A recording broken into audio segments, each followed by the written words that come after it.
කර්මානුරූපීව පහළ වුණ භූත ගිජුලිහිණිය මේ වගේ සොහොන්වල මහසෝන ආරාධනාවකින් තොරවන. ඒ කියන්නේ අවකාශ කාලය ස්පේස් ටයිම් එක කියලා කියන්නේත් මේකට. සාමාන්‍ය පුද්ගලයන්ට මේ පෙරේතයන් දර්ශනය වීමට හේතුව පෘථිවිය තුල කර්මය මූලද්‍රව්‍ය විදියට පදනම් කරගෙන ජීවියක් තියෙන බැරිද? මේ පෙරේත භවයෙන් මිදෙන්නේ සමහර විට වසර දහස් ගණනකින් වෙන්න පුළුවන්. එන්න තියෙන්නේ ටෙස්රැක්ට් එකක්. නැතිනම් හයිපර් කියුබ් එකක්. මේක 3D ස්පේස් එකකට ප්‍රොජෙක්ට් කරාම පේන්නේ නිකන් විකෘති වෙන කියුබ් එකක් වගේ. දිනක් මුගලන් මහරහතන් වහන්සේට යම් දෙයක් අහසෙහි පෙනුන නිසා තරමක සිනහාවක් පහළ වෙනවා. ඔයා මේ අතාරින්න ඝනවස්තු මේ ලෝකය හරහා යන සෙමසොටු ආහාර කරගෙන ජීවත් වෙන පෙරේතයන් වත්තාස නම් වූ පෙරේත කොට්ටාසයට අයත් වෙනවා. අද අපි කතා කරන්නේ ටිකක් ඉන්ට්‍රෙස්ට් ටොපික් එකක්. මේක පැරාසයින්ස් වලට ගොනු වෙන්නේ ස්පිරිචුවල් පවර්ස් වලටමයි.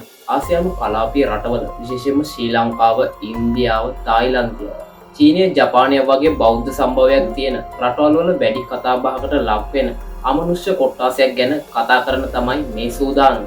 එහෙනම් මේ වීඩියෝ මාලාවෙන් අපි බලමු පෙරේතයන් කියන අමනුෂ්‍ය කොට්ටාසය ගැන. විශේෂයෙන්ම ත්‍රිපිටකයේ සඳහන් වෙන ප්‍රේත වර්ගයේ උසේ යමි මේ අමනුෂ්‍යයන්ගේ පහළවීම ස්වභාවය සහ ආගමානුකූලව ඔවුන්ගේ කර්ම ස්වභාවය ගැන වගේම පැරාසයින්ස් වලට අදාළ සහ පැරනෝමල් ඉන්වෙස්ටිගේෂන් වලදී අපිට මේ අමනුෂ්‍ය කොට්ටාසය අනෙක් අමනුෂ්‍ය කොට්ටාස අතරින් වෙන් කරගෙන පහසුවෙන් මේ අමනුෂ්‍යයන්ට ආවේනික ලක්ෂණ හඳුනා ගන්න ආකාරය ගැනත් අමනුෂ්‍යයන්ගෙන් මිනිසුන්ට යම් බලපෑමක් එල්ල වෙන්න පුළුවන්ද, එහෙම එල්ල වෙනවා නම් ඒ බලපෑම් වලින් ආරක්ෂා වෙන ආගමික සහ භෞතික ක්‍රම ගැනත් අපි අද කතා කරමු. මේක බොහෝ විට කොටස් කිහිපයකට ගේන්න සිදුවෙන වීඩියෝ එකක් වෙන්න පුළුවන්. කලින් වීඩියෝ කිහිපයකත් මේ අමනුෂ්‍ය බලපෑම් ගැන, ඒ වගේම ආරක්ෂා වෙන ක්‍රම ගැන අපි කතා කරලා තිබුණත් මේ විදිහට එක් අමනුෂ්‍ය විශේෂයක් ගැන විශේෂයෙන් අරගෙන කතා කරේ නැහැ. ඒ වගේම මේ පෙරේත භවයන් ගැන අපිට දැනගන්න ලැබෙන්නේ මූලික වශයෙන් මේ බෞද්ධ සම්භවය එක්කයි. ඒ නිසාම අපි මුලින්ම බලලෙමු මේ පෙරේතයන් ගැන, මේ පෙරේත ලෝක ගැන තියෙන බෞද්ධ විග්‍රහය ගැන. මේ විග්‍රහය අතරවාරයේදී පැරාසයින්ස් ඔස්සේ යමින් යම් යම් කරුණු බ්‍රේක් ඩවුන් කරන්නත් මම උත්සාහ කරනවා. එහෙනම් අද වීඩියෝ එකට යන්න කලින් ඔයා තාමත් SL පැරා ඉන්වෙස්ටිගේෂන් අපේ YouTube නාලිකාව subscribe කරලා නැත්නම් දැන්ම අපිව subscribe කරලා අපේ වීඩියෝ මග නොහැර බලන්න bell icon එකත් click කරන්න. ඒ වගේම ඔයාට පුළුවන් අපේ WhatsApp community එකට join වෙලා අපේ ඉදිරි paranormal investigation ගැන දැනගන්නත්, ඉදිරියේදී ඒවට join වෙන්නත්. තව ටික කාලෙකින් අපි රිලීස් කරන මේ දේවල් සම්බන්ධ පොත් එහෙමත් ඒ හරහා ඩවුන්ලෝඩ් කරගන්න ඔයාට හැකියාවක් තියෙනවා.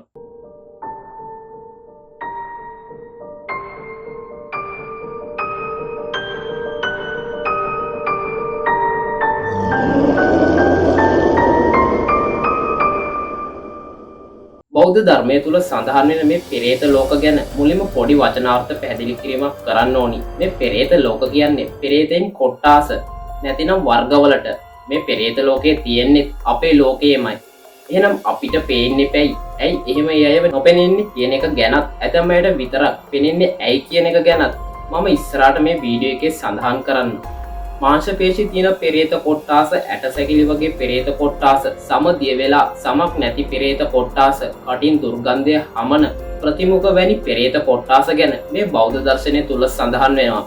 ලක්කන හාමුදුරන්ට මෙවැනි පෙරේත කොට්ටාස 21 දෙනෙක් ගැන සඳහන් කරලා තියෙනවා කියලා ත්‍රිපිටකයේ සඳහන් වෙනවා. සැරියුත් මුගලන් ආදී මහරහතන් වහන්සේලා මේ පෙරේත භවයන් වල සිටියයට උපකාර කළ ආකාරය ගැන, එතනින් එහාට ඇතැම් ගිහියන්, ඒ කියන්නේ ධර්මයට නැඹුරු අපි වගේ මේ සාමාන්‍ය මිනිස්සු මේ පෙරේතයන්ට පිහිටුවන අවස්ථා ගැනත් සූත්‍ර පිටකයට අයත් කුද්දක නිකායේ ප්‍රේත වස්තු පාළියේ අන්තර්ගත වෙනවා. මම මේ විමාන වස්තුවේ සහ ප්‍රේත වස්තු PDF වීඩියෝ එකේ description එකේ දාලා තියන්නම්. බෞද්ධ දර්ශනයට අනුව මේ පෙරේත ලෝකවල නැතිනම් මේ පෙරේත කොට්ටාසවල උපත ලබන්නේ සිත, කාය, වචනය කියන තුන්දොරින් කරන පාපී ක්‍රියාවන්ට දඬුවම් වශයෙන්. මේ පෙරේත කොට්ටාසවල ආයු කාලය ගැන සිතව කෙනෙක්ට කියන්න බෑ. ඔය සමදිය වෙච්ච සමක් රහිත වුණ පෙරේත කොට්ටාසයක් ඉන්නවා කියලා මම කිව්වනේ. මේ පෙරේත භවයේ යම් කෙනෙක් උපත ලබනවා කියමුකෝ. ඒ කෙනා මේ පෙරේත භවයෙන් මිදෙන්නේ සමහර විට වසර දහස් ගණනකින් වෙන්න පුළුවන්. හැබැයි තව කෙනෙක් මේ පෙරේත භවයේම ඉපදිලා දවස් 10කින් මේ භවයෙන් මිදෙන්න පුළුවන්. දැන් කෙනෙක්ට හිතෙන්න පුළුවන් මේ අපේ මිනිස් ලෝකයේ බාල වයසේදී, තරුණ වයසේදී, මහලු වයසේදී ආදී වශයෙන් මිනිස්සු මිය යනවනේ. ඉතින් පෙරේත ලෝකවලත් එහෙම වෙන්න ඇතිනේ කියලා. ඇත්තටම කිව්වොත් නෑ, ඒක එහෙම නෙමෙයි.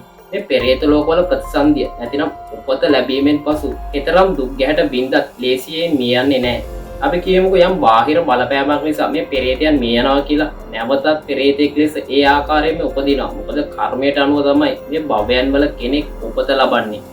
ඉතින් ඔහුට මේ පෙරේත භවයක දුක් විඳීමට නියමිත කාලය කොපමණද ඒ අනුව ජීවත් වන කාලය තීරණය වෙනවා.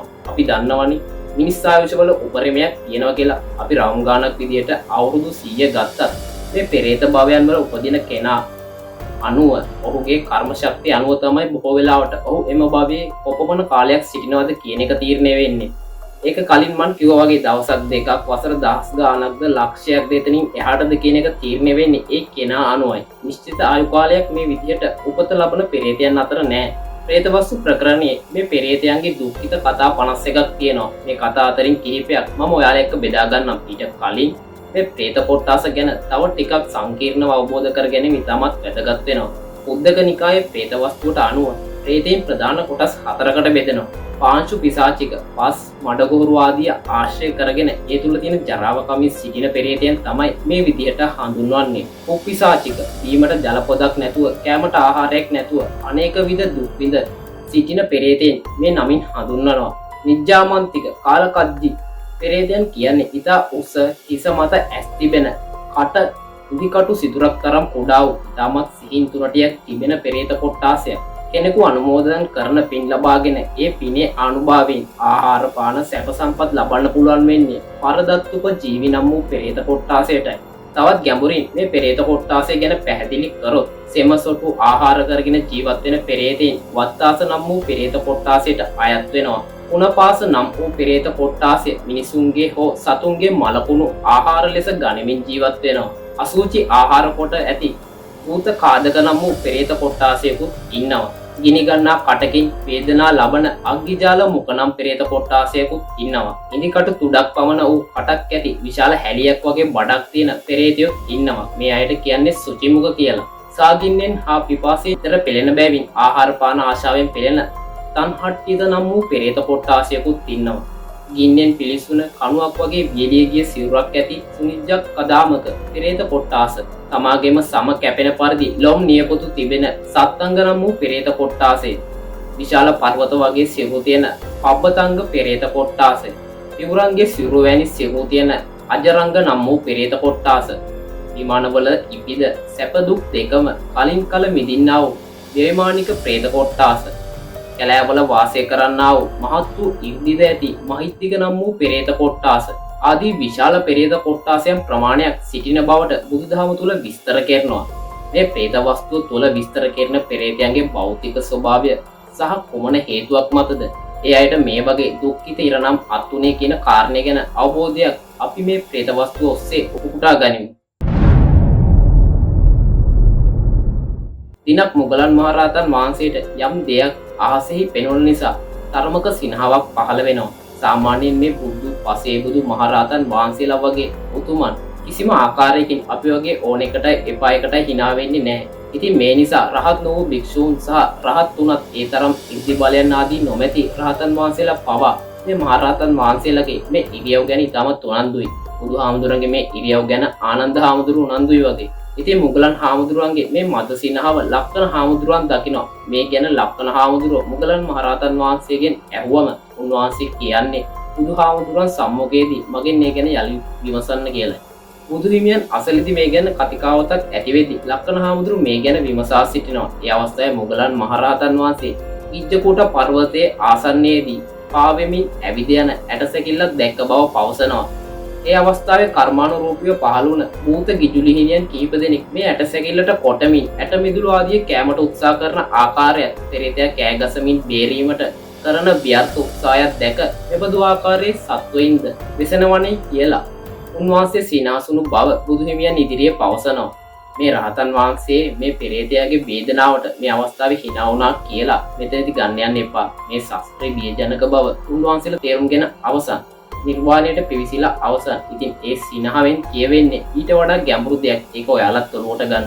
බුදුහිමි මීට පෙර මේ පෙරේතයව දැක ඇති බවත් එය ප්‍රකාශ නොකළේ ශ්‍රාවකයන් වහන්සේලා මේ ගැන නොදැක්ක තිබුණු නිසා බුද්ධ වචනය ගැන සැක පහළ කරගනීවි කියලා බුදුරජාණන් වහන්සේ මෙතනදී පවසනවා. දැන් ඉර්ධි බල තියෙන ශ්‍රාවකයන් මේ බව දැක තියෙන නිසා මේ පෙරේතයා ගැන පවසන්නම් කියලා මේ පෙරේතයාගේ පෙර භවය ගැන තථාගතයන් වහන්සේ විසින් දේශනා කරනවා. පෙර භවයේ මොහු රජගහනුවර ඉපිද ඌරන් මස් පිණිස මරපු කෙනෙක්. විපාක වශයෙන් අවුරුදු දසදහස් ගණනක් නිරේ ඉඳලා අවසන් වෙලා ඉතුරු විපාක මිදීමට පෙරේත ලෝකයේ යලිත් උපත ලබලා. හතරවෙනි නන්දා ප්‍රේත වස්තුව. නන්දසේන නම් වූ එක් ගෘහපතියෙක් දවසක් මුකලානක් අසලදී කළු විරූපී ඇස් රතු දත් කළු දකිනකොට බිය උපද්දවන නිර්වත් කාන්තාවක් දැකලා තියෙනවා. මේ නන්දසේන ටිකක් ඈත තියා මේ ස්ත්‍රියගෙන් අහලා තියෙනවා ඔබ මනුස්ස ස්ත්‍රියක්ද? පේන ආකාරයට නම් එහෙම වෙන්න බෑ කියලා. ඉතින් මේ විරූපී පෙරේතිය මේ නන්දසේන අමතලා කියලා තියෙනවා අනේ නන්දසේන මම නන්දා. ඔයාගේ ඉස්සර පිරිද මම. මගේ අතින් පව් කෙරුණා. ඒකයි මේ පෙරේත ලෝකේ මේ විදියට ඉපදුනේ කියලා. ඉතින් නන්දසේනගේ හිතේ බියක් වගේ තිබ්බනම් ටිකක් බය යන්නත් ඇති. මොකද මොනවා වුණත් මේ මියගිය බිරිඳනේ කියලා. කොහොම නමුත් නන්ද මේ පෙරේතියගෙන් ප්‍රශ්න කරනවා මේ වගේ දුක්ඛිත භවයක උපත ලබන්න මොන වගේ පවක්ද කරේ කියලා. ඇය ඒ කාලේ තාමත් නපුරු තැනැත්තිය. උණුහරප කියාගෙන ස්වයං පුරුෂයාට කිසිදු ගෞරවයක් නැතුව අපහාස කරපු තැනැත්තිය. ඒ හේතුවෙන් ඇයව පෙරේත භවයක ඉපදිලා. ඇයට අනුකම්පා කරපු නන්දසේන ඇයව නිවසට එක් කරගෙන ගිහින් ඇඳුම් ආදිය ලබා දීලා නිවසේ සිටින ලෙසට ඇයට ආරාධනා කරනවා. මේ පෙරේත කොට්ටාස වලට අතින් අතකට දෙන දෙයක් ගන්න ඇතරම කැප නෑ. ඉතින් ඒ නිසා ඇය පවසලා තියෙන්නේ සත්පුරුෂ බණ දහම් දන්න භික්ෂුන් වහන්සේලාට දන් පැන් වලින් සංග්‍රහ කරලා ඒ පින මට අනුමෝදන් කරන්න කියලා. ඒ පිනෙන් මට සියලු සැප සම්පත් ලැබේවි කියලා ඇය කියලා තියෙනවා. මේ නන්දසේන මේ සියල්ල ඉතාමත් හොඳින් සිදු කරලා ඒ පින් ඇයට අනුමෝදන් කරපු සැනින් ඇයට වස්ත්‍ර පැන් ආදී සැප සම්පත් පහළ වෙලා ඇගේ විරූපී බවත් නැති වෙලා ගියාලු. ඉතින් මේ වගේ දෙයක් කොහොමද වෙන්නේ? පින් අනුමෝදන් කරපු ගමන් කොහොමද භෞතික දේවල් ඉබේ පහළ වෙන්නේ කියන එක ඇත්තටම කෙනෙක් ගැටලු ඇති කරවන්න තර්ක මතු කරන්න පුළුවන්. අපි මේ ගැන වෙනම කතා කරමු. දැනට මේ කතාව වලින් ඔයා මේ පෙරේත භවයන් ගැන පෙරේතයන්ගේ ස්වභාවය ආදිය ගැන පැහැදිලි චිත්‍රයක් හදාගන්න. ඒ වගේම කියන්න ඕනි මේ සෑම පෙරේතයෙක්ටම පින් ලබා ගන්නත් හැකියාවක් නැහැ. පරදත්තුප ජීවීන් නම් වූ පෙරේත කොට්ටාසෙට තමයි මේ විදිහට පින් ගන්න හැකියාවක් තියෙන්නේ. මිගලුද්දක පෙරේත වස්තුව. මේ කතාව තුළ සඳහන් වෙන්නේ කල්යාණ මිත්‍රයෙක් නිසා තරමක හෝ සහනයක් තිබෙන පෙරේත භවයක් ලැබුවෙක් ගැන. දහවල් කාලයේ මේ පෙරේතයාගේ පසුපසින් බල්ලන් පන්නා ඇවිත් ඔහුව වට කර බිහිසුණු ලෙස අම ඉරා දමමින් බල්ලන් විසින් මොහුව මැරෙන තුරු ආහාරයට ගත්තත් රාත්‍රී කාලයේදී ඉතාමත් රූප සම්පත්තියෙන් පිරෙන මේ පෙරේතයට දිව්‍යමය ආකාරයේ විමානයක් සහ දිව්‍යමය අංගනාවන් පිරිවරාගෙන සතුටින් රැය ගත කරන්න හැකියාවක් තියෙනවා. මේ විදිහට රාත්‍රියේ සැප විඳින්නත් දහවලේ දරුණු ලෙස දුක් විඳින්නත් මේ පෙරේතයට සිදු වෙලා තියෙන්නේ. මොහු පෙර භවයේදී දරුණු ලෙස දිවාසා රාත්‍රී යන කාල දෙකේදීම ම්ලේච්ඡ ලෙස සතුන්ව ඝාතනය කරපු දඩයක්කාරයෙක් ලෙස තමයි මෙයා කලින් ජීවත් වෙලා තියෙන්නේ. නමුත් මේ දඩයක්කරුව මේ අපරාධ වලින් ගලවන්න උත්සාහ කරපු ඔහුගේ මිත්‍ර උපාසක කෙනෙක් ඉඳලා තියෙනවා. මේ උපාසකගේ පෙරැත්ත කිරීමට රාත්‍රී කාලයක දඩයම අත්හරින්න මේ දඩයක්කරු තීරණය කරලා තියෙනවා. රාත්‍රී කාලයේ දඩයම අත්හැරපු නිසා රාත්‍රී සැප විඳින්න දහවලේදී සතුන්ව ඝාතනය කළ නිසා දහවල් කාලයේදී දුක් විඳින්නත් මේ පෙරේතයට සිදු වෙලා තියෙනවා. මහා පේසකාර ප්‍රේත වස්තුව. දවසක් මහරහතන් වහන්සේ නමකට ජරාවට ගිය ස්ථානයක් අසලින් වැඩම කරද්දී අසූචි සහ මුත්‍රා වගේම ලේයි සැරවයි කමින් ඒවා ඇඟේද තැවරුණු විකෘති වුණ බය උපද්වන ස්වරූපේ පෙරේතියක මුණ ගැහෙනවා. මේ පෙරේතියගේ සිරුර කැපෙන ආකාරයෙන් තද වුණු යකඩින් කර වස්ත්‍රයක් සිරුරේ ඇල්ල තියෙන හැටිත් මේ රහතන් වහන්සේට දැක ගන්නට ලැබිලා තියෙනවා. උන්වහන්සේ මේ පෙරේතිය අමතලා ඔබ සංසාරේ කුමන පවක් කරාටද මේ වගේ විපාකත් විඳින්න ලැබිලා තියෙන්නේ කියලා ප්‍රශ්න කරලා තියෙනවා. ඉතින් මේ පෙරේතිය මේ රහතන් වහන්සේ අමතලා වේදනාවෙන් පවසලා තියෙනවා. අනේ ස්වාමින් වහන්සේ මම ඔබ වහන්සේගේ බිරිඳ වෙලා හිටපු කෙනයි. ඔබ වහන්සේ ඒ කාලයේ දන්පැන් පූජා කරද්දී මම බැන වැදුනා. මම නිතරම මසුරු කමින් කෑදර කමින් ජීවත් වුණා. ස්වාමිනී ඔබ වහන්සේ ඒ කාලේදී මේ විදිහට දන්පැන් පූජා කරද්දී මම මේ දානවල විපාක වශයෙන් ඔබට අසූචි මල මුත්‍රා ලේසරව කන්න ලැබියන් කියලා ශාප කරා. ඔබ වහන්සේ වස්ත්‍ර පූජා කරද්දී යකඩින් කරපු වස්ත්‍ර ඔබට විපාක වශයෙන් ලැබෙන්න කියලා මම බැන වැදුනා. මනුස්ස ලෝකයේ දානය වළක්වන්න උත්සාහ කරපු නිසා මට මේ වගේ පෙරේත භවයක උපත ලබන්න සිදුුනේ කියලා මේ පෙරේතිය පවසලා තියෙනවා. ඉතින් දැන් මම ඔයාලට මේ විදිහේ පෙරේතයන් ගැන ප්‍රේත වස්තු සඳහන් නැති කතා 4ක් කියපු නිසා මම තවදුරටත් ඊට අදාළ කතා කියන්න යන්නේ නැහැ. මොකද එහෙම වුණොත් මේ වීඩියෝ එක ගොඩක් දික් වෙන නිසා. ඉතින් මම කලින් කිව්වා වගේ මම දාන PDF එකෙන් ඔයාලට පුළුවන් ඒ කතාවන් සියල්ලම කියවන්න. මම මේ ප්‍රේතයන් ගැන තව අදහසක් ගන්න ලක්ෂණ සංයුක්තයේ දැක්වෙන මේ වගේ ප්‍රේත භවයන් වල උපත ලබන්න හේතු වෙන පාපයන් ගැන කෙටියෙන් සඳහන් කරලා බෞද්ධ ඉගැන්වීම් වලින් ටිකක් එළියට මේ මාතෘකාව අරගෙන යන්න. ඇටසැකිල්ලක් පමණක් ඇති ප්‍රේත භවයන් වල බොහෝ විට ගව ඝාතකයන් ඉපදෙනවා. මස් වැදැල්ලක් පමණක් ඇති ප්‍රේතයනුත් ඒ අතරට එකතු වෙන්න පුළුවන්. කුඩා මස් පිටක් වගේ පෙරේතයන් බවට කුරුල්ලන් මරා බිකිනීම නිසා පත්වෙන්න පුළුවන්. සමක් නැති පෙරේතයන් බැටළුවන් මරා බිකිනීම නිසා. අසිපත් වැනි ලොම් ඇති ප්‍රේතයන් ඌරන් මරා බිකිනීම නිසා. ඊතල වැනි ලෝම ඇති ප්‍රේතයන් වදකයන් ලෙස කටයුතු කිරීම නිසා. ඉදිකටු වැනි ලොම් ඇති ප්‍රේතයන් කේලම් කීම නිසා. කලගෙඩි තරම් විශාල වෘෂණ කෝෂ ඇති ප්‍රේතයන් අල්ලස්ගෙන අයුතු ලෙස නඩු විසදීම නිසා. අසූචි වලක හිස සහිත මුළු සිරුරම ගිලුණු ප්‍රේතයන් පරදාර සේවනය, ඒ කියන්නේ අන් කෙනෙකුගේ ස්වයං පුරුෂයෙකු සමග හෝ අන් භාර්යාවක සමග කාම සේවනය කිරීම නිසා. අසූචි වලක එරි දෑතින්ම අසූචි කන පෙරේතයන් දානය සඳහා භික්ෂුන්ට ආරාධනා කොට අපහාස කර අසූචි කන ලෙස පවසා එළවීම නිසා. සම නැති පෙරේතයන් වෛශ්‍යකම් කිරීම නිසා. අපේ පැරාසයින්ස් වලට අදාළ වෙන අඳුරු කර්ම වගේ දේවල්, ඒ කියන්නේ කෙනෙක්ට විපතක් කරන්න යන්ත්‍ර මන්ත්‍ර ආදී නොයෙකුත් ක්‍රම භාවිතා කරන කෙනෙක් අතිශයින්ම දුකදහමන දැකීමට පවා අපහසු ආකාරයේ පිළිකුල් පෙරේතෙක් ලෙස උපදින්නත් පුළුවන්. හිස නැති ප්‍රේතයන් මේ අයගේ ඇස් සහ කට පපුවේ තියෙනවා කියලා තමයි කියන්නේ. මේ අය රාජ්‍ය සේවය සඳහා සොරුන්ව ඝාතනය කරපු අය. ගිනිගත් සිවුරු, ගිනිගත් පාත්‍ර, ගිනිගෙන දැවෙන ශරීර ඇති ශ්‍රමණ පෙරේතයන්, ශ්‍රමණ පෙරේතියන්, සාමණේර පෙරේතයන්, සාමණේර පෙරේතියන් පවිටු ලෙස මහානකම් කිරීම නිසා. ඉතින් කුණුහරුප කියන දුසිරිතේ හැසිරෙන යම් භික්ෂුවක් වර්තමානයේ වේද ඒ අයටත් ගැලවීමක් නම් නැහැ. ඉතින් මේ බෞද්ධ ආගමික මතය බැහැර කරන්නට කෙනෙක්ට නිදහස තියෙනවා. නමුත් විවේචනය කරන්න අයිතියක් නැහැ. එහෙම කරනවා නම් සාධාරණ පදනමක් කෙනෙක්ට තියෙන්න ඕනි.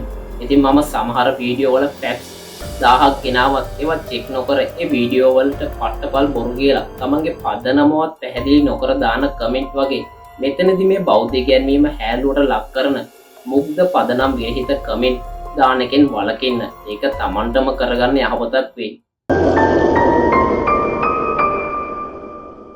හරි, දැන් අපි බලමු මේ බෞද්ධ කතා ඔස්සේ අපිට එළියට ගන්න පුළුවන් මේ පෙරේතයන් සම්බන්ධ ෆැක්ට්ස් කිහිපයක්. අපිට පැහැදිලි සමහර පෙරේතයන්ව පියවි ඇසින් දකින්න ඉරිදි බලය වගේ අධ්‍යාත්මික දියුණුවන් අවශ්‍යයි කියන එක. ඒ වගේම අපිට පැහැදිලි සමහර පෙරේත කොටස් සාමාන්‍ය පෘථග්ජන මිනිසුන්ටත් පැහැදිලිව පේනවා කියන එක. ඒකට උදාහරණ වශයෙන් මම මෙතනදී දෙවෙනියට කිව්ව කතාව වගේ තවත් කතා රාශියක් ප්‍රේත වස්තුව තුළ අන්තර්ගත වෙලා තියෙනවා. පෙරේතයන්ගේ පෙනුම බොහෝ විට අස්වාභාවික විකෘති ස්වරූපයක් ගන්නවා. මේ නිසා පෙරේතයන් ස්වභාවයෙන්ම බිය උපද්දවන්න පුළුවන්. දුක, වේදනාව සහ පියජනක පෙනුමක් එක් අවස්ථාවක සමහර පෙරේතයන් තුලින් දිස්සුණත් තවත් අවස්ථාවක සැප, සතුට, ඉතාමත් ප්‍රසන්න දෙවි කෙනෙක් වගේ පෙනුමකුත් මේ අය තුල තියෙන්න පුළුවන්. මේ පෙරේතයන්ට දඬුවම් කිරීමට පහළ වෙන සතුනුත් බොහෝ විට ස්වභාවිකත්වයේ ඉක්ම වූවන්. ඒ කියන්නේ මේ සතුන් කර්මානුකූපීව මතුවුණු මැවුණු සතුන්. ඇතැම් විට සෑම අවස්ථාවකම මේ විදියට භූත ස්වභාවයක් ගන්න සත්වයන්ට අමතරව අපි දන්න සාමාන්‍ය ලෝකයේ සතුන්ගෙන හිරිහැර විඳින පෙරේතයන් ඉන්න පුළුවන්. ඉතාමත් කුඩා ප්‍රමාණයේ ඉඳන් ගස්, ගල්, කඳු පර්වත තරම් වුණ පෙරේතයන්ු ජීවත් වෙනවා. බොහෝ විට පින් නොලැබෙන නිසා මේ පෙරේත භව වලින් ගැලවීමට අවස්ථාවක් සිබියදී දුක් විඳින පෙරේතයන්ුත් මේ අතර ඉන්නවා. මේ පොයින්ට් එකින් එක අපි බ්‍රේක් ඩවුන් කරගෙන යමු. සාමාන්‍ය මිනිසුන්ට මේ සමහර පෙරේතයන් පෙනෙනවා කියනවනේ. ඒත් වර්තමානයේදී එහෙම දර්ශනීය බවට වාර්තා වෙන්නේ නැහෙනේ. රහතන් වහන්සේලා හෝ වෙනත් 이르දි බලයන් තිබෙනෙකුට මේ ලෝකයේම සිටින මේ පෙරේතයන් පෙනුනත් අනික් අයට නොපෙනෙන්නේ කොහොමද? මේ ගැටලුව වලට යම් මට්ටමක පැහැදිලි කිරීමක් කරන්න පුළුවන් වුණත් ඒක 100% නිබැරදිම පැහැදිලි කිරීම නොවෙන්න පුළුවන්. මොකද හරිම පිළිතුර කවුරුත් තාම සොයාගෙන නැති නිසා. බොහෝ දෙනෙක් මේ වෙනකොට දන්නවා ඇති මානයන් ගැන. ඒකමාන, ද්විමාන, ත්‍රිමාන, චතුර්මාන, පංචමාන සහ තවත් මාන විශාල ප්‍රමාණයක් මේ වෙනකොට න්‍යායාත්මකව සොයාගෙන තියෙනවා. මේ ත්‍රිමාන දක්වා සංකල්පය අපිට පැහැදිලි. මම මේ මාන ගැන අවබෝධයක් නැති කෙනෙක්ට යම් සරල මට්ටමේ පැහැදිලි කිරීමක් කරන්නම්. අපි ජීවත් වෙන්නේ ත්‍රිමාන ලෝකයක. අපිට ගෝචර වෙන්නේ මේ ත්‍රිමාන දේවල් විතරයි. ඒ කියන්නේ දිග, පළල, උස කියන මාන තුනට අයත් දේවල් විතරයි අපිට පේන්නේ. නිකමට කල්පනා කරන්න ඔයාට දකින්න ලැබෙන සෑම දෙයක්ම මේ ත්‍රිමාණ සංකල්පයෙන් ඔබට යනවද කියලා කොහෙත්ම නෑ නේද? මිනිස්සෙක්ව දැක්කත් උසක් දිගක් පල්ලක් තියෙනවා. ගොඩ නැගිල්ලක් ගත්තත් එහෙමයි. කඩදාසි කොලයක් වැනි සියුම් දෙයක අපිට බැලූ බැල්මට දිග පළල විතරක් ගෝචරයි වගේ දැනුණට කඩදාසි කොලයට පවා සියෙන් උසක් තියෙනවා. අන්වික්ෂීය ජීවීන්ට පවා නැනෝමීටරය මට්ටමේ හෝ උසක් දිගක් පල්ලක් තියෙනවා. ඉතින් අපිට මේ ලෝකයේදී හම් වෙන සෑම දෙයක් තුළම මේ ත්‍රිමාණත්වය තියෙනවා. ඒ වගේම ඊට පරිබාහිර වෙනත් මානයක් අපිට දර්ශනය වෙන්නේ නැහැ. නමුත් ඔයා දන්නවද මේ මාන ඔස්සේ කියන තියරි වලට අනුව ඒකමාන ජීවීන් සිටින ලෝක තියෙන පුළුවන්. ඒ කියන්නේ මේ ලෝකවල සිටින ජීවීන්ට ගෝචර වෙන්නේ දිග විතරයි. එයාලට උසක් පල්ලක් කියන දෙයක් ගෝචර වෙන්නේ නැහැ. ඒ වගේම ඒ කෙනෙක්ට ගමන් කරන්න පුළුවන් වෙන්නේ ඉස්සරහටත් පස්සටත් විතරයි. කොටින්ම ඔවුන්ට වම දකුණ උඩ පහළ කියන දේවල් ගැන අදහසක්වත් නැහැ. තාම තේරුනේ නැත්නම් කලබල වෙන්න එපා. මෙතන මාන දෙකක්ම අඩු නිසා එකපාරටම කෙනෙක්ට නොතේරෙන්න පුළුවන්. අපි ද්විමාන ග්‍රහලෝකයක සිටින ද්විමාන ජීවීන් ගැන බලමු. මම එතනදී උදාහරණයක් පැහැදිලි කරන්නම්. එතකොට ඔයාලටම පුළුවන් මේ ඒකමාන ජීවීන් ගැන අදහසක් නැතිනම් මේ ඒකමාන ලෝක ගැන අදහසක් ගන්න. මේ ද්විමාන ලෝකවල සිටින ජීවීන්ට මාන දෙකක් දර්ශනය වෙනවා. දිග පළල කියන මාන දෙක. නමුත් ඔවුන්ට උස කියන මානය පේන්නේ නැහැ. හරියට මොවුන් පැතලි ජීවීන් වගේ. අපි දන්න පැතලිම ජීවියට යම් කිසි උසක් තියෙන බවට ඔබ දැන් දන්නවා. නමුත් මේ අයට උසක් කියලා දෙයක් අංශු මාත්‍රයකින්වත් ගෝචර වෙන්නේ නැහැ. ඔවුන්ට ඉස්සරහට පස්සට වමට දකුණට යන්න පුළුවන් නමුත් උඩට පහළට යන්න බෑ.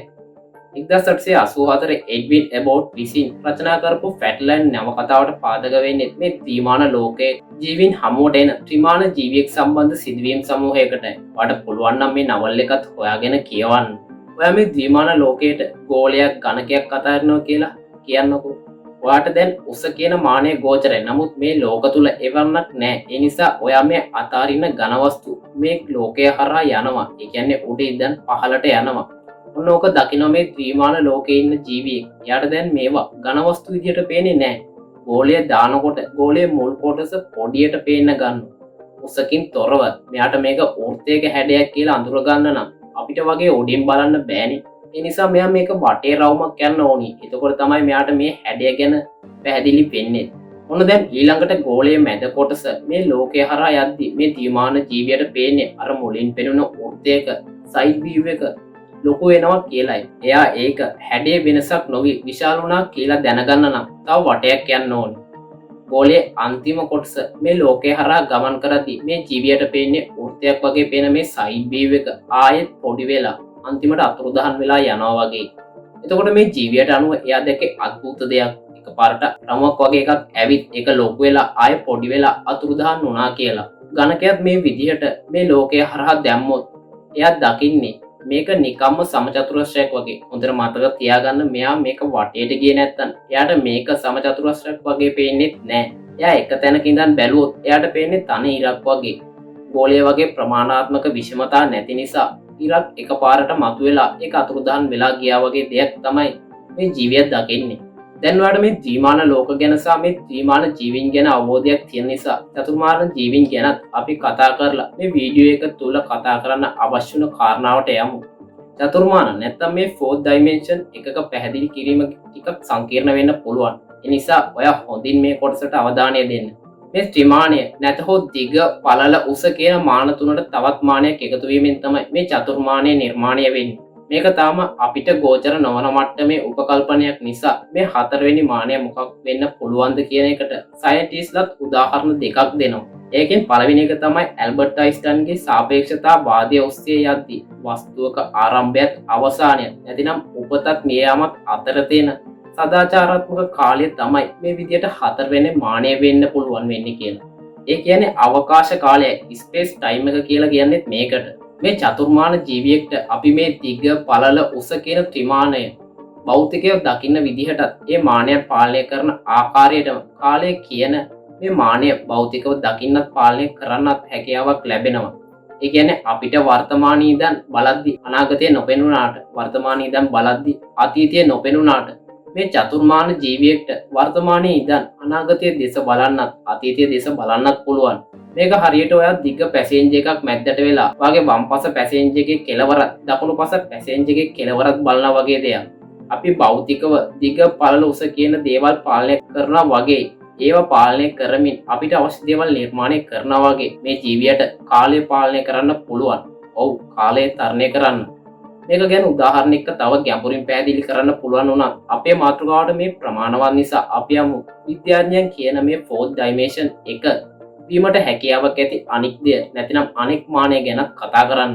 මේ න්‍යායට අනුව 4D කියන්නේ තවත් අවකාශිත මානයක්, කාලය නෙමෙයි.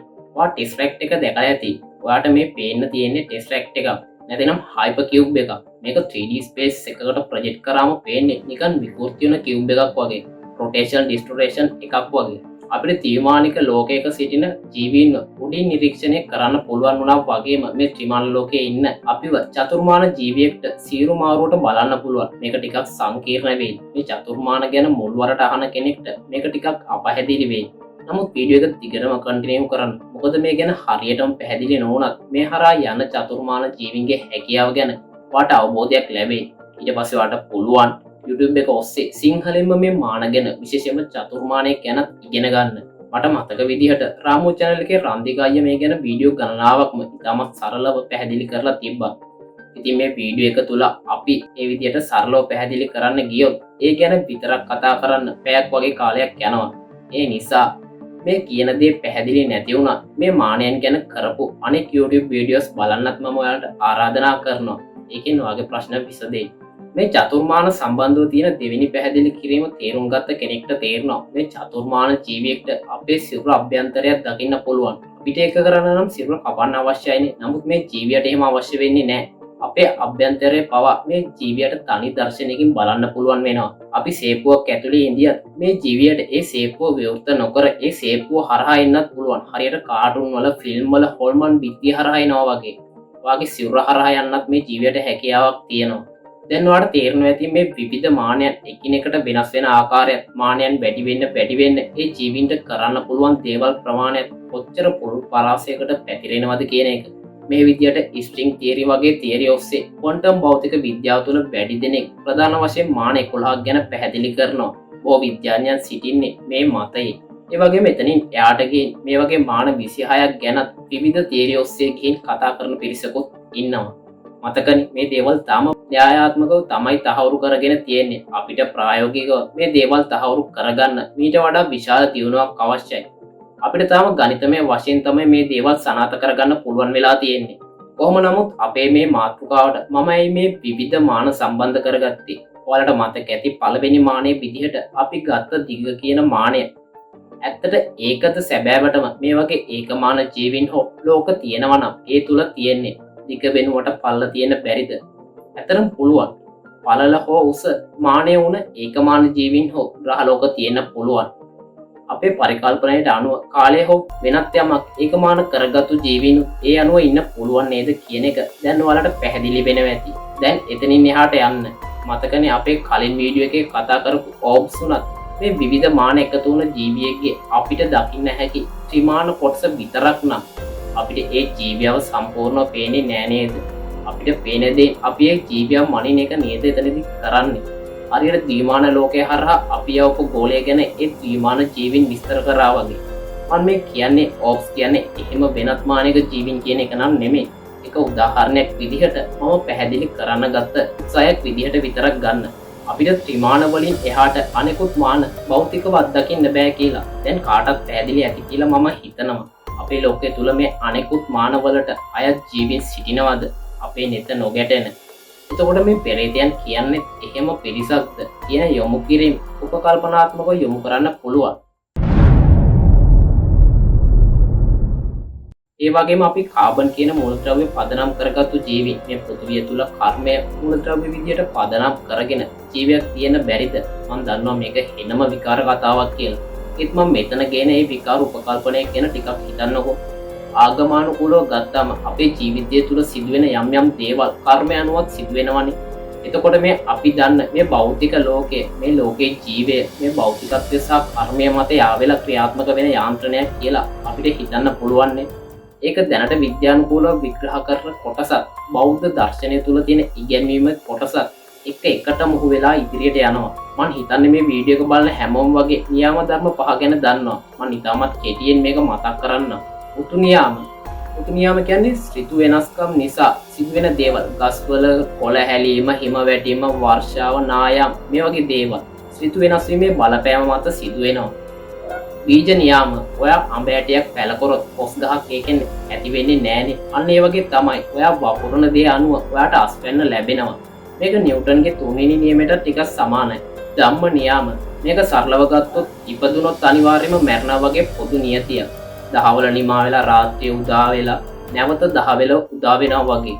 මේ නියම ධර්ම හතරම සාමාන්‍ය ධාරා විද්‍යාවට අනුව දැනටම සනාථ වෙලා ඉවරයි. තාම ගැටලුවක් තියෙන්නේ කර්ම නියාමයේ විතරයි. ඒක ගැන විවිධ ගැටලු භෞතික විද්‍යාව තුළ තියෙනවා. ඉතින් අපි ඔන්න අභිවාදයෙන් පිළිගත්ත කියමුකෝ මේ කම්ම නියාමය නැතිනම් කර්මයක් මේ භෞතිකත්වයට එකතු වුණා කියලා. එහෙනම් එතනින් එහාට ගිහින් මේ කර්මය විතරක් මුල් වෙලා තවත් ජීවින් කොට්ටාසයක් නිර්මාණය වෙන්න බැරිද? අපි මේ දකින භෞතිකත්වයට එහා ගිය ජීවියක් ගැන තමයි මම මේ කියන්නේ. මේක අභිධර්මයේ කාමාවචර ලෝකසිත ඔස්සේ මට පැහැදිලි කරන්න පුළුවන්. නමුත් මම මේ ප්‍රශ්නය විද්‍යාවට බර කරලා මෙතනින් නවත්වනවා. එතකොට ඔයාලට තේරෙනවා ඇති අපි කර්මය භෞතිකව පිළිගත්තොත් ඒකත් යම් ඥානයක් වෙන්න පුළුවන් නේද කියන එක. ඒක එහෙමනම් ඔයාලට තේරෙනවා නේද ඇයි අපිට මේ පෙරේතය නොපෙනෙන්නේ කියලා. ඒ වගේම ඇතැම් සාමාන්‍ය පුද්ගලයන්ටත් ඉර්ධි බලයන් තියෙන උතුමන්ටත් මේ පෙරේතයන් දර්ශනය වෙන්නේ ඇයි කියන ගැටලුව මේ එක්කම මතුවෙනවා. මෙතනදී සාමාන්‍ය පුද්ගලයන්ට මේ පෙරේතයන් දර්ශනය වීමට හේතුවක් විදිහට මේ ප්‍රේත වස්තු තුළ එන කතා ඔස්සේ අපිට උපකල්පනය කරන්න පුළුවන් පොයින්ට් එකක් තමයි මේ පෙරේතයන්ගෙන් සමහර කෙනෙක්ට අවශ්‍ය නම් යමෙකු ඉදිරියේ පෙනී සිටින්න ඒකට අවස්ථාවක් තියෙන විදිය ගැන සඳහන් කරලා තියෙන කතාවක්. ඒ කියන්නේ අවශ්‍ය නම් පමණක් යම් වශයෙන් ත්‍රිමාන අවකාශයට බලපෑමක් කරන්න පුළුවන් කියන එක. ඔවුන්ගේ කොටසක් ඕබ් එකක් හරි මොනියම් අයුරින් අපිට පෙනෙනවා නම් ඒ ඔස්සේ ඔවුන්ව සම්පූර්ණයෙන් හඳුනගන්න අපිට බැරි වුණත් එයින් කියවෙන්නේ ඔවුන්ට ත්‍රිමානය තුල යම් බලපෑමක් ඇති කරන්න පුළුවන් කියන එකයි. හරියට අපි ත්‍රිමාන අවකාශයේ තියෙන දේවල් වෙනස් කරනවා වගේ ඔවුන්ට ඔවුන්ගේ ස්වරූපයෙන් යම් කොටසක් හෝ සම්පූර්ණ කොටස මේ ත්‍රිමාන අවකාශය මත විද්‍යාමාන කරන්න පුළුවන් නම් ඒ කියන්නේ ඒ ආකාරයෙන් ඔවුන්ට අවශ්‍ය නම් පෙනී සිටින්නත් පුළුවන් කියන එකත් මේ ඔස්සේ තහවුරු වෙනවා. සමහර විට එහෙම පෙනී සිටින්න ඔවුන්ට බාහිර සාධකවල අවශ්‍යතාවයනුත් තියෙන පුළුවන්. හරියට ගිනි ගොඩක් ගහන්න අවශ්‍ය වෙන ඔක්සිජන් වගේ සාධක වාතය තුල තියෙනවා වගේ. මෙයාට බියජනක පරිසරයක්, ජරා ජීර්ණ වුණ අඳුරු වැටෙන පරිසරයක්, ඊය වගේ හැඟීම් නිසා දුර්වල වුණ බාහිර පුද්ගලයෙක්ගේ ඕර එකක් වගේ දේවල් අවශ්‍ය වෙන්නත් පුළුවන්. ඔයාටත් සමහර විට අත්දැකීම් ඇති හොල්මන් වලට බය නැති ගට් එක තියෙන අයට ලේසියෙන් හොල්මන් පේන්නේ නෑ වගේම පොඩ්ඩ ඇත්නම් හිත ගැස්සෙන අයට හොල්මන් පෙනුන අවස්ථාව. නිකම්ම හිත ගැස්සීමකට එහා ගිය සිද්ධීන් ඔයාලට දැනගන්නත් ලැබිලා ඇති. මෙතනදී වෙන්නේ ඒ වගේ දෙයක්. ඒ වගේම 이르දි බලයක් තියෙන බුදු පසේ බුදු මහරහත් උතුමන්ටත් අනෙකුත් මේ 이르දි බලයන් තියෙන උතුමන්ටත් මේ මානයන් සියල්ල ගෝචරය වෙන්න පුළුවන් ආකාරයේ ආධ්‍යාත්මික දියුණුවක් තියෙනවද? මානසික ශක්තිය තුලින් මේ දේවල් දකින්න පුළුවන්ද? මේ ප්‍රශ්න දෙක ගැන හිතන්න ඔයාට කාලය ඉතුරු කරලා මේ පෙරේතයන් ගැන කරපු වීඩියෝ එකේ පළවෙනි කොටස මෙතනින් නවත්වන්න. මොකද දැනටමත් ඔළුව පුරවල් වෙන්න තරම් දේවල් මම මේ වීඩියෝ එක ඇතුලේ කතා කරා. තවදුරටත් ගැඹුරට මේ වීඩියෝ එක තුල මේ දේවල් කතා කරොත් ඔයාලට මේ වීඩියෝ එකේ අවධානය තියාගන්න බැරි මට්ටමකට මේක වෙහෙස කර වෙන්න පුළුවන්. අද වීඩියෝ එකෙන් සමුගන්න කලින් කීප දෙනෙක්ම අහපු ප්‍රශ්නයකටත් පිළිතුරු දෙන්න මම සූදානම්. පසුගිය දවස්වල ෂෙයා වුණ මේ සොහනක් උඩ මහසෝන නටනවා කියන ඒ වීඩියෝ එක සම්බන්ධයෙන් කීප දෙනෙක්ම අහලා තිබ්බ එක ඇත්තක්ද බොරුවක්ද කියලා. ඇත්තටම කිව්වොත් වීඩියෝ එක ව්‍යාජයක්ද නැද්ද කියලා කියන්න මේ වීඩියෝ එකේ ක්වොලිටි එක ප්‍රමාණවත් මදි. හැබැයි මේ වීඩියෝ එක ඇත්තක් කියලා අපි හිතුවොත් මේ වීඩියෝ එකට අනුව ඒ සෝන අලුත් එකක්. මේ වගේ සෝන වල මහසෝන ආරාධනාවකින් තොරව නටනවා කියන එක ආසජනක කරුණක්. මම මෙතන නටනවා කියලා අදහස් කරන්නේ සෝනේ දබන එක. කුමක්කෝ අඳුරු කර්මයකට වගේ විශේෂ දෙයක් නැතුව මෙහෙම මහසෝන නොයන බව තමයි ලංකාවේ අඳුරුකම් ශාස්ත්‍රය නැත්තම් ශාස්ත්‍රය තුල තියෙන්නේ. මාසෝන කියන්නේ අලුත් මිනි වලක් ගානේ හොයා ගිහින් ජවුසන් නටන කෙනෙක් නෙමෙයි. මම මාසෝන ගැන දාපු වීඩියෝ එකේ අතිශෝක්තියකින් තොරව ඒ ගැන විස්තර කරනවා. ඉතින් මාසෝන ගැන දැනගන්න ඒ වීඩියෝ එකත් බලන්න. ඊට පස්සේ ඔයාම බුද්ධිමත්ව ඒ ගැන හිතලා බලන්න. ඒ වගේ මේ වීඩියෝ එක ඇත්තනම් මේ පේන පරිසරයට අනුව මේ සිටින්නේ වෙනත් මලයක් එක්කෝ මේ අපි කතා කරන පෙරේතෙක්ම වෙන්නත් පුළුවන්. ඒ කියන හරියටම කියන්න අමාරුයි. පෙරේතයොත් මේ විදිහට අලුත ගෙනාපු මිනි වලට පොර කනවා. ඒ ගැන මම මේකේ දෙවෙනි වීඩියෝ එකේදී පැහැදිලි කරන්නම්. එහෙනම් අද වීඩියෝ එකෙන් දෙයක් ඉගෙන ගත්තා නම් ඔයාට සිතන්න දෙයක් ඉතුරු වුණා නම් වීඩියෝ එකට ලයික් කරලා මේ ගැන ඔයාගේ අදහස සහ ගැටලු කමෙන්ට් සෙක්ෂන් එකේ ඉදිරිපත් කරන්න.